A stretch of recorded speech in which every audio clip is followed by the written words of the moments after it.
He started as a boxer, quick hands, a dream of making it big. But when life hit him harder than any opponent could, Kaboni Savage fought back in the only way he knew, with violence.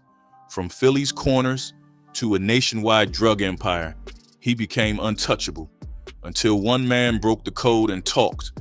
And that's when Savage made a decision so evil, so unthinkable, that it would forever mark him as one of America's most brutal criminals. Kaboni Savage. Yeah, that name carried weight in Philly's streets. Some people knew him as Yusuf Billah, others as Joseph Amel, and sometimes his name popped up as Kaboni. Born and raised in North Philadelphia, he went to Frankfurt High and actually started out in the boxing ring at the Front Street Gym. He even had one professional fight and walked away with a win. But life threw him a hard punch early on. When he was just 13, his father passed away from cancer. That loss changed him. Instead of chasing boxing dreams, Savage turned to the streets. He saw the fast money in the cocaine game and jumped right in, starting small in the Hunting Park area before leveling up fast. At first, he was just hustling for other dealers, but by the early 90s, he started running his own thing, selling PCP straight out of his mom's house on Darien Street. Before long, he wasn't just a street seller anymore.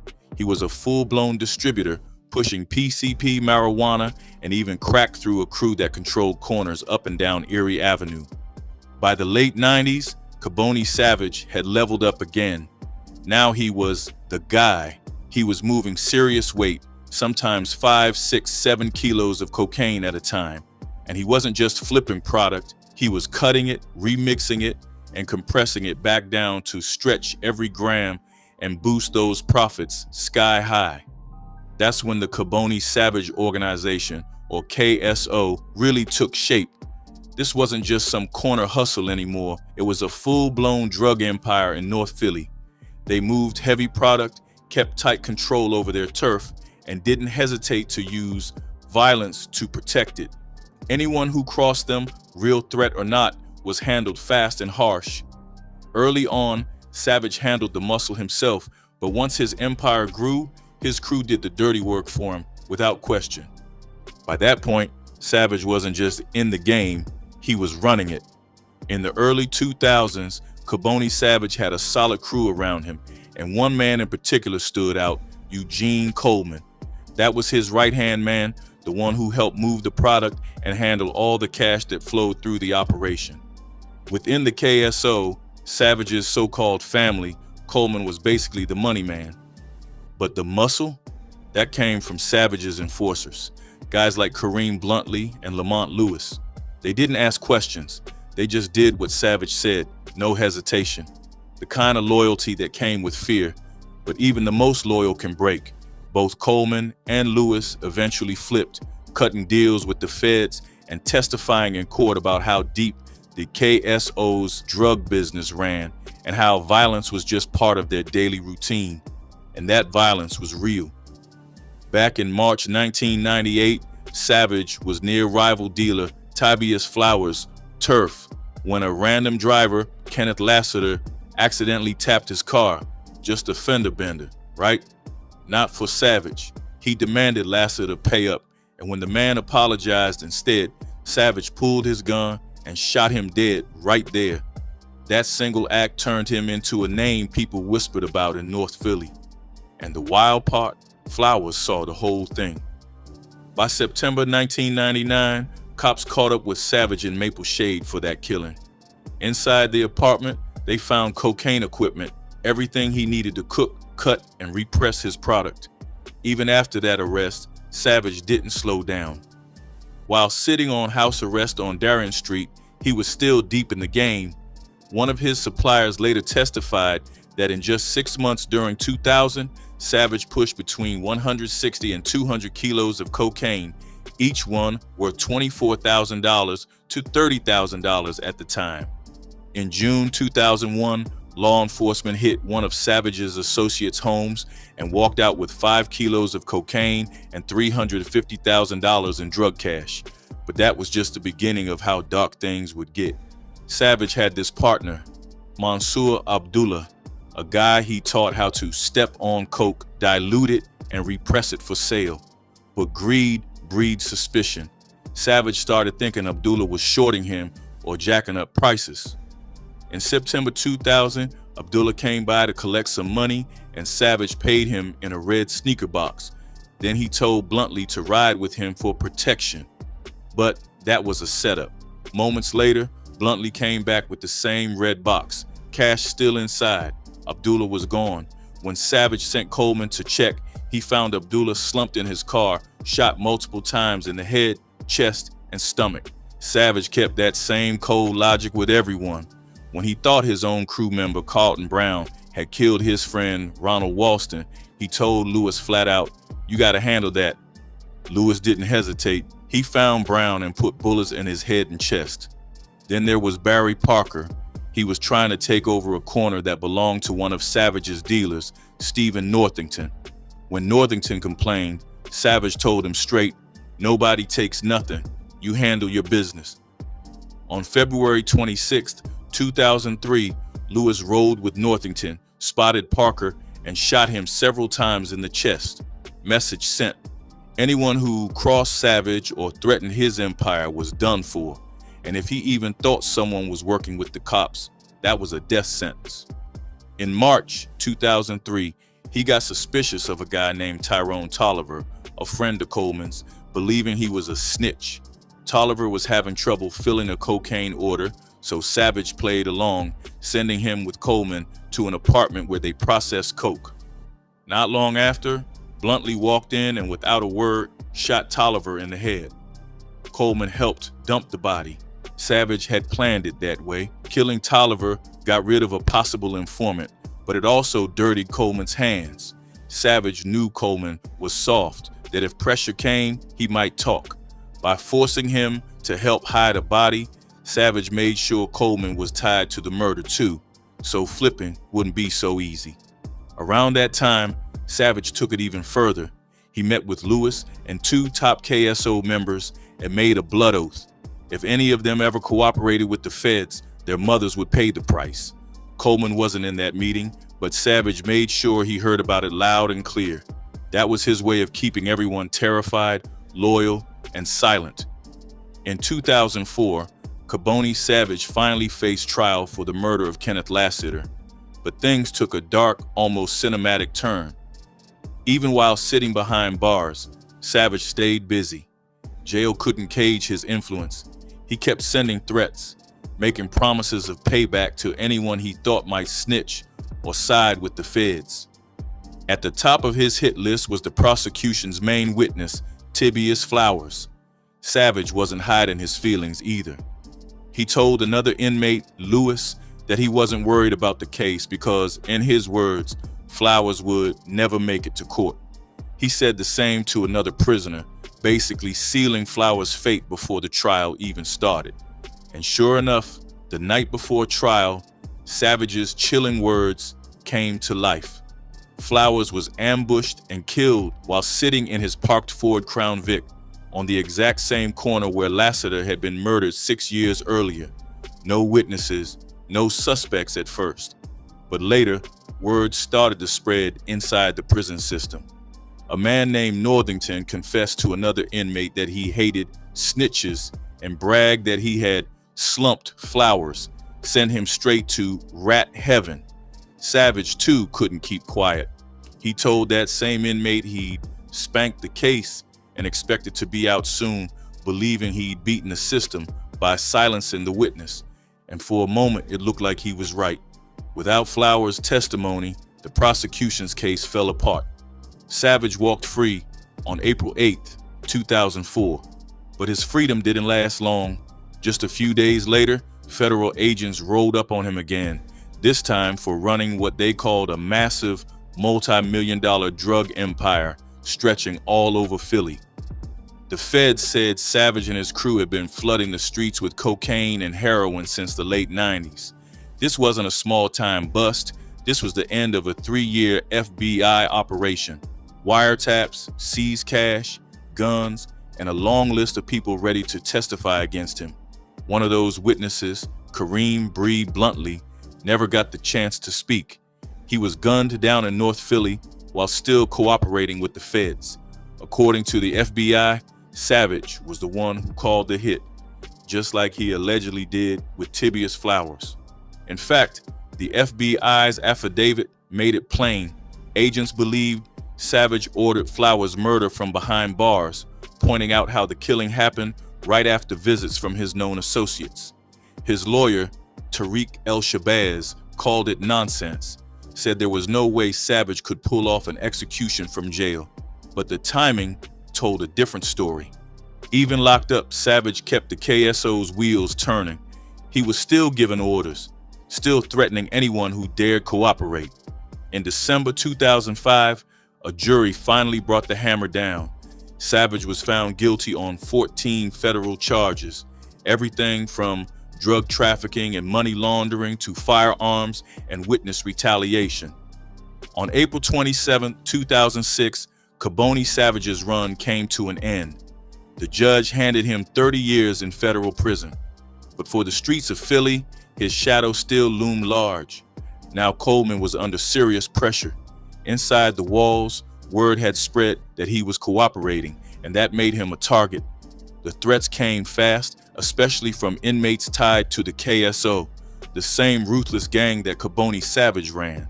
One day, in the prison visiting room, Coleman ran into Kidada Savage, Kaboni's sister.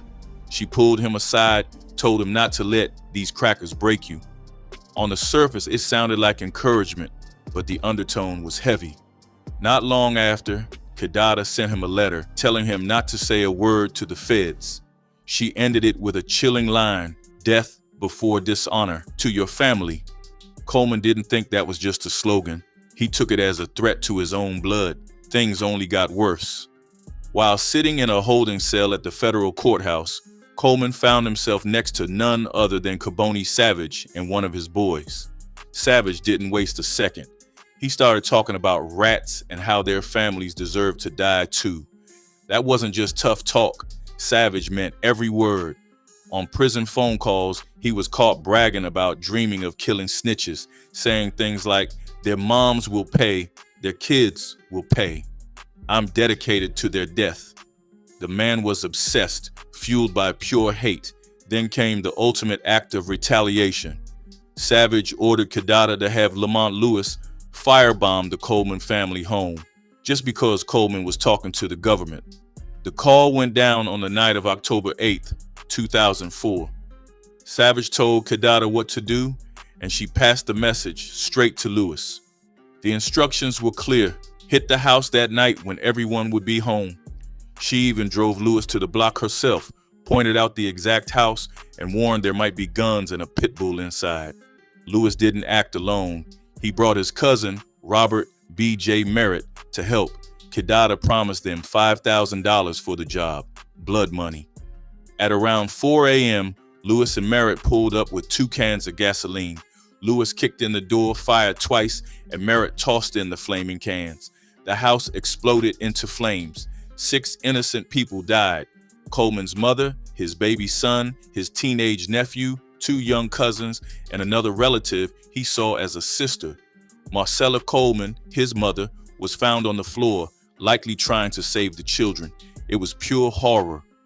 Afterward, Lewis called Kidada to confirm the job was done. But when he later realized kids were among the victims, he confronted her, and her response was cold as ice. Basham, she barely paid him too, handing over only part of the $5,000. Merritt got $500 and a used car. Meanwhile, prison recordings caught Savage laughing about the murders. On tape, he mocked the victims' funeral, saying they should have poured barbecue sauce on them burnt people. He joked that the baby should have died, calling him a mouse born from a rat. He even laughed about the family's dead pit bull, calling it a rat in pit bull's clothing. Those tapes sealed it. Savage wasn't just proud. He was plotting more killings, vowing to wipe out other witnesses and their families too. The feds had seen enough. In 2007, the Attorney General hit him with special administrative measures, cutting off almost all his contact with the outside world. 2 years later, in April 2009, the hammer finally dropped. The indictment came down, charging Kaboni Savage, Lamont Lewis, Robert Merritt, and Stephen Northington with one of the most cold-blooded crimes Philadelphia had ever seen. After this indictment dropped, the court wasted no time appointing Kaboni Savage a lawyer, Christopher Warren. But because the feds were gunning for the death penalty, they had to bring in a second attorney too, Timothy Sullivan, who was certified to handle capital cases. From the jump, though, Savage wasn't feeling Warren. He complained, said he wanted someone else. So in 2010, the court swapped Warren out and brought in Christian Hoey to take over. But that wasn't the end of the lawyer shuffle. Sullivan had to step down later when he was appointed as a federal magistrate judge, so another replacement was needed. By November 2012, Savage got a new death penalty qualified lawyer, William Purpura. Sullivan and his partner officially bowed out a month later. By the time the trial finally kicked off, Savage was rolling with Hoey and Purpura as his main defense team. And this wasn't just any trial. The government had already made it clear they were going for the death penalty, especially on the Vicar, murder, and witness retaliation charges. Savage tried to fight that notice, but the judge wasn't hearing it. Even before the first argument was made, the courtroom battles had already begun, this time over who'd sit on the jury. Savage's team tried to get slick, asking the court to pull jurors only from Philly County and to widen the pool beyond just voter registration lists. Both requests got shot down. Hundreds of people were summoned for jury duty, filling out long questionnaires before being grilled during a tough month-long selection process that started November 5th, 2012. 30 days later, the final lineup was set. 10 white jurors, 2 black jurors, plus 6 alternates, 5 white, 1 black. Savage's lawyers didn't stay quiet about that. They threw in a few bats and challenges, basically saying the prosecution was striking black jurors unfairly. But after reviewing the strikes, the judge ruled the government's reasons were race neutral, and just like that, the stage was set for one of Philly's most infamous trials. When Kaboni Savage's trial finally kicked off on February 4th, 2013, the energy in that courtroom was tense from the very first day. The government came heavy, over 70 witnesses, more than 1,000 exhibits, and hours upon hours of wiretap conversations. This wasn't a small case. It was an all-out war in the courtroom. The prosecutors made it clear what kind of man they believed Savage was. During the sentencing phase, prosecutor Troyer hit hard, calling out the heartless way Savage had slaughtered and burned up children just to get back at a witness, then laughed about it. That one line set the whole tone. This wasn't about a small-time dealer. It was about a monster built by the streets. But the real weight came from the people who once stood right beside him. Eugene Coleman, one of his former partners in the drug game, told the jury straight up that their operation was like the Black Mafia. Then came Lamont Lewis, the same hitman who once worked under Savage before flipping to testify. He broke it down. Savage handled the drugs, and if there was trouble, he had his back. Another associate, Paul Daniels, summed up the whole mentality in one cold sentence: you needed protection in the drug game. That was the world Savage came from, and it was the same mindset that drove his actions. On an FBI wiretap, he said the quiet part out loud: without the witnesses, you don't have no case, no witness, no crime. That right there was the core of everything. To him, snitches were the enemy and fear was the weapon. Prosecutors explained how this kind of intimidation had Philly's justice system tied up in knots. Witnesses and their families lived in constant fear, knowing Savage had people on the outside who could still carry out his threats. Assistant U.S. Attorney Mark Ehlers said it best. Savage bragged about having soldiers ready to move for him, even from behind bars. Most of the case was built around nearly 100 secretly recorded conversations from when Savage was locked up at the Federal Detention Center in Philly. Years earlier, agents had planted a hidden mic inside his cell. Those tapes caught everything: his rage, his plans, his confessions. And what they revealed was pure evil. Savage wasn't just threatening witnesses, he was threatening their families, even their kids. He talked about making other people's children suffer because his own had cried. He warned one witness that both he and his mother would die. In another call, he talked about killing everything that you love. The tapes only got darker. He said he wanted to smack a 4-year-old in the head with a bat. Then, talking about another witness, he said he'd blow his little girl's head off, describing her as like 5. He even promised to torture a prison guard, saying he'd set the man on fire and watch him jump around like James Brown. His hate knew no limits, and he made sure everyone knew that his war with rats wouldn't end until one of them was in a casket. Savage's threats didn't stop at words either. Prosecutors said he wanted his crew to sneak camera phones into the courtroom to secretly record witnesses while they testified, pure intimidation. He even told one person that his enemies' kids would cry just like his did. But then life hit him with an unimaginable twist, one that made all his violent talk sound painfully ironic. His own 9-year-old daughter, Kiara Cece Savage, became a victim of gun violence.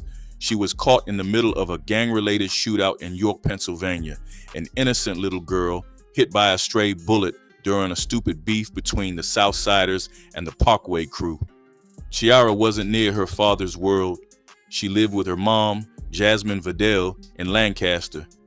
That tragic day, she was just visiting family, hanging out near her aunt's house when 2 men pulled up and opened fire. One bullet took her life. She was a 3rd grader at Ross Elementary, full of promise, completely innocent. Police made it clear her death had nothing to do with Kaboni Savage. She was just at the wrong place at the wrong time. Jasmine, her mother, also made sure people understood that. She told reporters she hadn't been with Kaboni for almost a decade, that she raised her girls on her own, far away from his chaos. She never even showed up at his trial. When Chiara died, Jasmine reached out to the prison chaplain in Colorado, the maximum security facility where Savage was being held, just to make sure he knew. And that's when the weight of all his violence, all his anger, came full circle.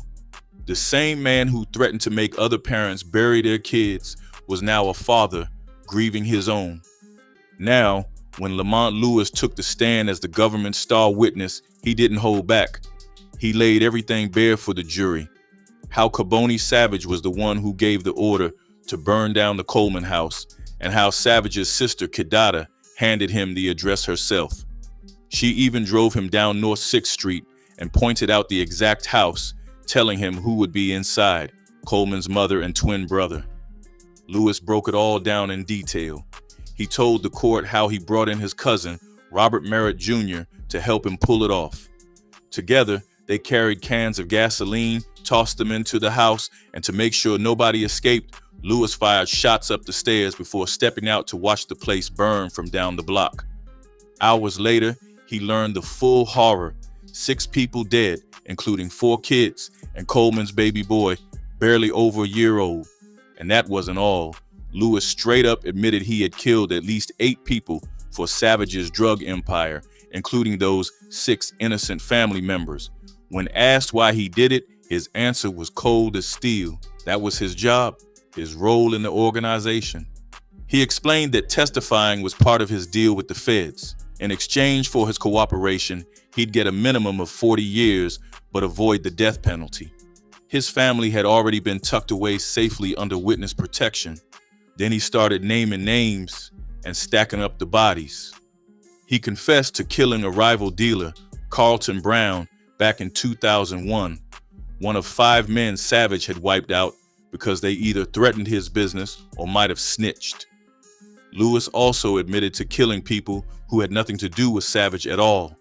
In one case, he shot a woman in the face after her boyfriend, another dealer, paid him around $23,000 to handle her for stabbing and trying to extort him.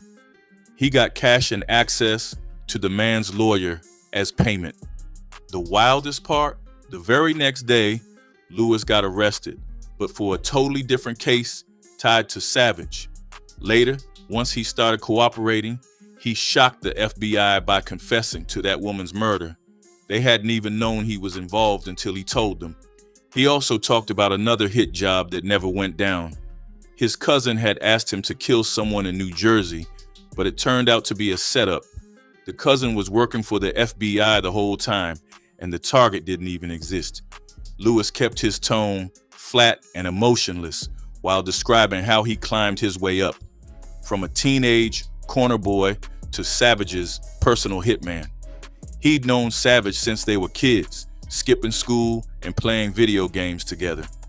By 15, Lewis was selling $2 vials of coke for a dealer named Pumpkin, just trying to stack enough cash for a trip to an amusement park. That first day on the corner, he made a couple $100, and from that moment, he was hooked. Within months, he was helping package Pumpkin's dope in Savage's basement. A few years later, he was running his own corner, fully in the game, when Pumpkin, real name Ronald Walston, got killed in 2001. Lewis even tattooed his name on his neck. That was how deep the streets had sunk into him. In the end, his cooperation earned him 40 years, the lowest time possible under his plea deal. The judge called his testimony powerful, saying he seemed genuinely remorseful, but deep down, Lewis was haunted.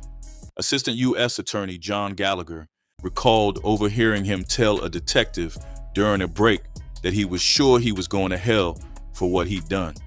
The detective tried to comfort him, saying maybe God could forgive him, but Lewis shook his head, saying he was raised in church and knew there was no redemption left for him. Later on, Lewis gave a glimpse into the guilt that followed him. He said he and Merritt thought only Coleman's mom and brother were home that night. When they found out the truth, that 4 kids had died, they were crushed. He said they were messed up over it, realizing too late the real weight of what they'd done. Now, Savage's lawyers came out swinging, trying everything they could to keep him off death row. They rolled out 25 mitigating factors, basically reasons for the jury to spare his life. Their game plan? Paint Savage as a man who talked tough but didn't actually act on it. Those violent prison recordings? The defense said that was just jailhouse talk, all bark, no bite. They also attacked the witnesses hard, especially Lamont Lewis. They reminded the jury that Lewis had confessed to 11 murders himself, but still managed to dodge the death penalty by cutting a deal with the feds. To them, that smelled like a setup. Then they tried to humanize Savage, showing how he lost his father to cancer at 13 and grew up surrounded by bad influences in a drug-infested neighborhood. They even pointed out that in all his years behind bars, he'd never attacked another inmate, never fought with guards, and never tried to escape. But the prosecution wasn't letting any of that slide. Their comeback was simple. Savage didn't need to attack or escape because he ran his empire straight from prison. They reminded everyone that he was able to order the hit on Eugene Twin Coleman's family through a simple phone call to his sister. That kind of power spoke for itself. Meanwhile, one of Savage's old lawyers, Christopher Warren, had his own take on the situation. He told reporters that Savage only made those wild statements because he'd been pushed past the edge. Months in solitary, no sunlight, no family contact. Warren said they drove him insane. He put it bluntly, saying if you treat a man like an animal, don't be shocked when he starts to sound like one. Warren even argued that Savage wasn't threatening witnesses. He was begging them to stop lying about him. When it came time for closing arguments, Savage's trial lawyer, Christian Hoey, went on the attack.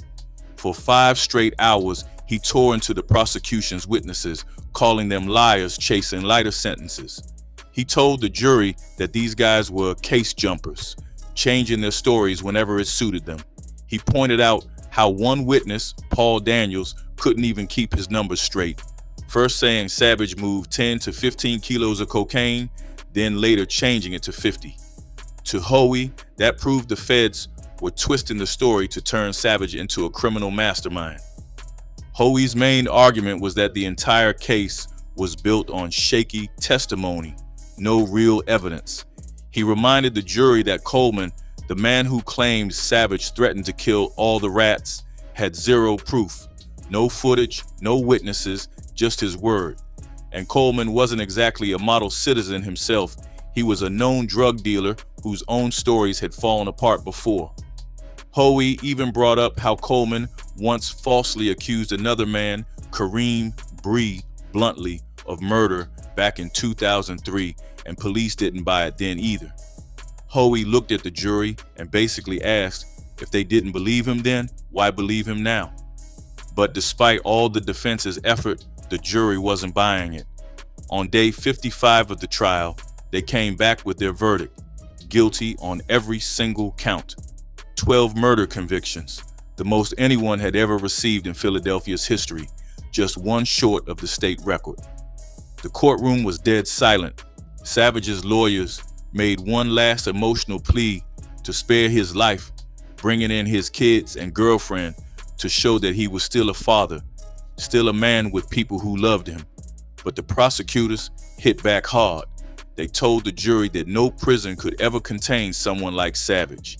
They played the tapes again, those same cold recordings where he talked about killing informants' families, saying their kids gonna pay, their mother gonna pay.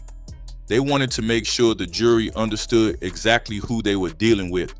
After the guilty verdict, the court gave everyone a week off before starting the penalty phase. When that part began, it stretched 7 long days. The jury heard every detail, arguments for and against the death penalty, all the aggravating and mitigating factors. And finally, on May 31st, 2013, the jury came back unanimous, death on all 13 eligible counts. That verdict made history. It was the first federal death sentence handed down in that district since 1988. A few days later, on June 3rd, the judge officially sealed it. Savage got the death penalty for 12 murders and 1 count of witness retaliation, plus life for racketeering and 2 10-year sentences for conspiracy and using fire in a felony. As the forewoman read the verdicts, Savage sat still, stroking his mustache, looking toward the jury, but not one juror looked back. They just stood up one by one and confirmed their decision. After the trial, Hoey said he was disappointed and that they'd be appealing the verdict. Meanwhile, the prosecutors kept it quiet. No victory speech, no statements. The case spoke for itself. The story of a man once feared across Philly, now facing death for the terror he unleashed. When it came time for Kidada Savage to face judgment, the federal judge didn't hold back. He called her actions barbaric and horrendous before sentencing her to life in prison for one of the most shocking crimes Philly had ever seen, the 2004 firebombing of Eugene's home that left 6 people dead, 4 of them kids. Right before Judge R. Barkley Surik handed down that mandatory sentence, Kidada stood up and tried to plead her case. She claimed she was innocent, saying she'd been railroaded. She admitted what happened was tragic, but stood firm, saying she hadn't done anything wrong. But the facts were already locked in. Back in May, she and her brother, the infamous drug kingpin Kaboni Savage, had both been convicted on 6 counts of murder tied to that deadly firebombing on North 6th Street. It was seen as one of the most brutal acts of witness retaliation in Philadelphia's history. Things got tense before sentencing.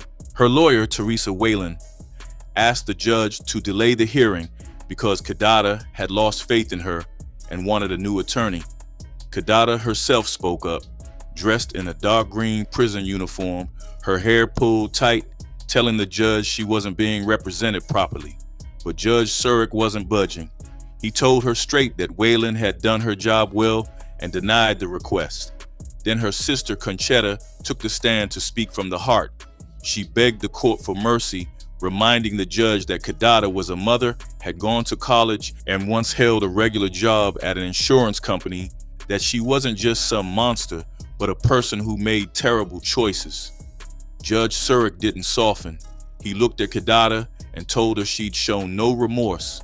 Then he made it clear that this sentence was about protecting the people of Philadelphia because she'd never be free again. He called the crime barbaric, horrendous, and made sure the punishment matched. He gave her life plus 10 more years for using fire to commit a felony. After court, Assistant U.S. Attorney David Troyer didn't sugarcoat anything either. He called it one of the most horrific crimes in Philly's history and said the sentence was exactly what she deserved. Then, fast forward to December 2024, President Joe Biden made a huge move. He reclassified the sentences of 37 people on federal death row, switching them from death to life without parole. Among those spared from execution was none other than Kaboni Savage, the same Philly drug boss tied to the deadly firebombing. According to the White House, Biden's move was part of his effort to push back against the federal death penalty altogether.